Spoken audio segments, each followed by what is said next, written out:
இப்போ வந்து மீன் குழம்பு வைக்கிறதுக்கு சட்டி வச்சுருக்கோம். சட்டி காயட்டும். ஒரு 50 கிராம் எண்ணெய் காயட்டும். கடுகு 1 ஸ்பூன், வெந்தயம் கொஞ்சோண்டு, வெங்காயம், கருவேப்பிலை, சின்ன வெங்காயம் ஒரு 10 போட்டிருக்கேன். பெரிய வெங்காயம் ஒரு சைஸ், மீடியம் சைஸ் 1. வெங்காயம் நல்லா வதங்கட்டும். கொஞ்சோண்டு வெங்காயம் வதங்க உப்பு போட்டுக்கலாம்.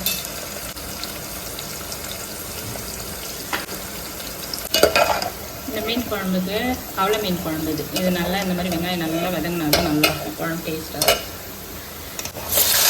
இது 3 பெரிய தக்காளி. இது வந்து 3 பெரிய தக்காளி போட்டிருக்கேன். தக்காளி நல்லா வதங்கட்டும். கொஞ்சம் தட்டி போட்டு முடியும். இது வந்து ஒரு 5 ஸ்பூன் குழம்பு மிளகாத்தூள்.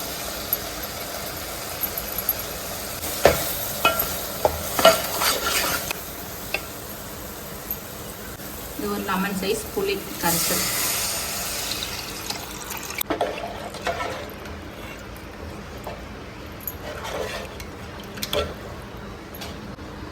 ஃபஸ்ட்டே வெங்காயம் வதங்கும்போது உப்பு போட்டோம்.